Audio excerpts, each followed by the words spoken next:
not accept the word nation. In Indonesia, they accept that.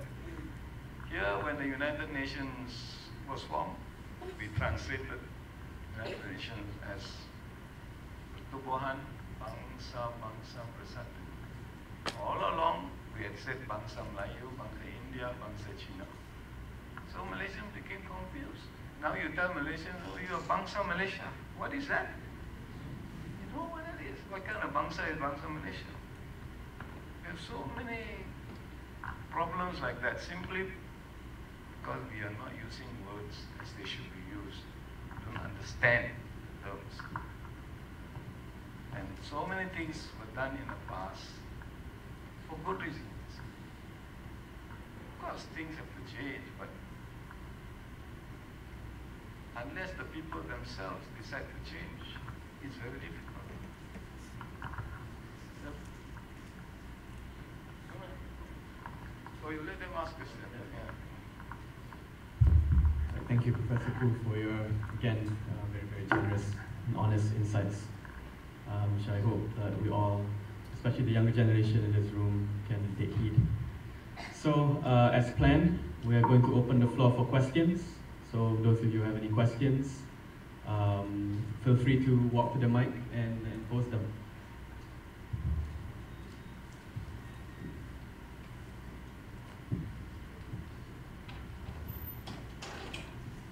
So we'll hear a few first, and then we'll go for the first round of questions. After that, second one, hopefully we have time.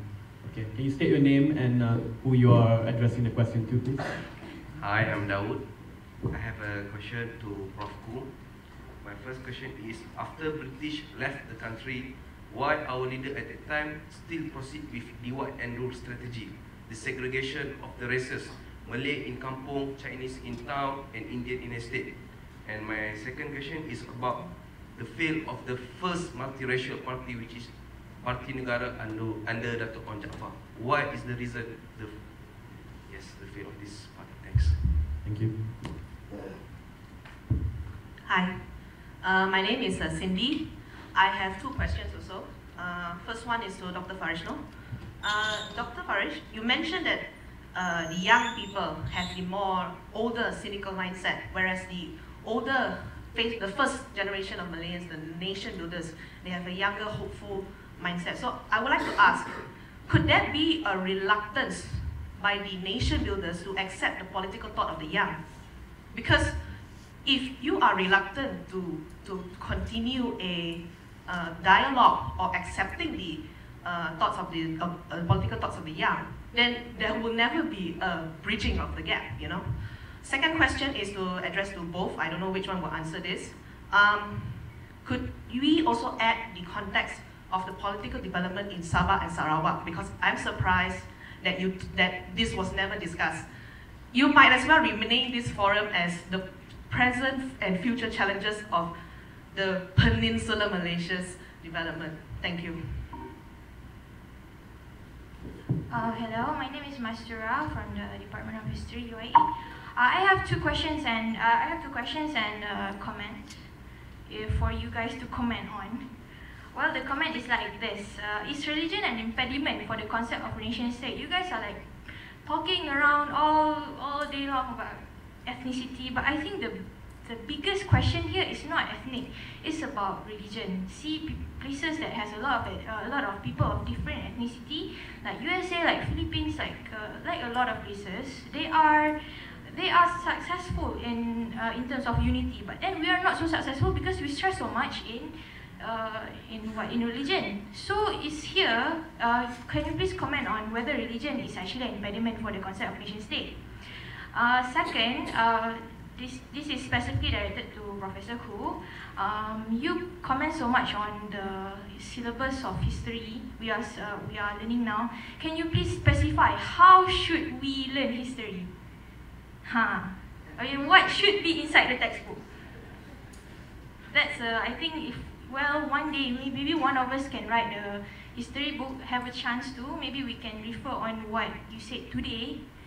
So lastly, you said the last thing you said about how did the Ketuanan Melayu came about, and you said on the kerajaan thingy, right? But then that was yesteryears. That was when Malaysia was Malay, where there was a kingdom.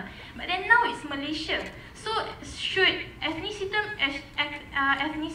I call it ethnicism, should ethnicism stay on for the sake of history?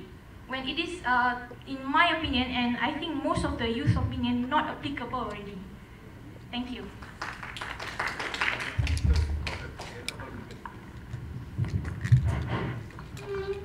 I'm particularly impressed by the question about why Sabah and Sarawak put themselves. You cannot really blame us. I was very aware of this a little while back when the Sabahans and Sarawakans refused to celebrate 31st of August. They were right. They said on the 31st of August 1957, we were still British colonies. I was approached many years ago for this, and I said the best way to solve the problem for us would be to begin our celebration of Merdeka Day on 31st of August and hold the finale on 16th of September, after 2 weeks only. But they did not accept what I suggested, and today they have changed. Merdeka should be 16th of September. There is something you must understand about Sabah, Sarawak, and Peninsular Malaysia. Sabah and Sarawak is not equal to Selangor, Perak, Kelantan, Terengganu. Sabah is 1/3 of Malaysia, Sarawak is 1/3 of Malaysia, and Peninsula is 1/3 of Malaysia. So, in many ways, then Sabah as well as Sarawak can do a lot of things without imitating the Peninsula. And the Peninsula too need not do things in imitation of Sabah and Sarawak. This is our Malaysia, and that's the reality which Malaysians don't know about. Although there was a time we had to use international passport to go to Sabah and Sarawak. And if you are looking at Sabah and Sarawak society, it is perhaps even more complex. I'm not an expert on Sabah society or Sarawak society. In the case of Sarawak, I know every longhouse used to speak its own language. So can you imagine how complex it is? Similarly in Sabah, and in the case, and by the way, you may not realize this, that the term Bumiputra applies in Sabah and Sarawak, less so in the Peninsula, because a Bumiputra is not a Malay. A Malay must be a Muslim. And the term Bumiputra began to be used when Malaysia was formed, so that the indigenous people of Sabah and Sarawak can be called Bumiputra. And then after some time, they forgot Orang Asli. I think now Orang Asli are not called Orang Asli, they call Orang Asal. Not Bumiputra either. And a Bumiputra cannot buy land in the Malay land reservation.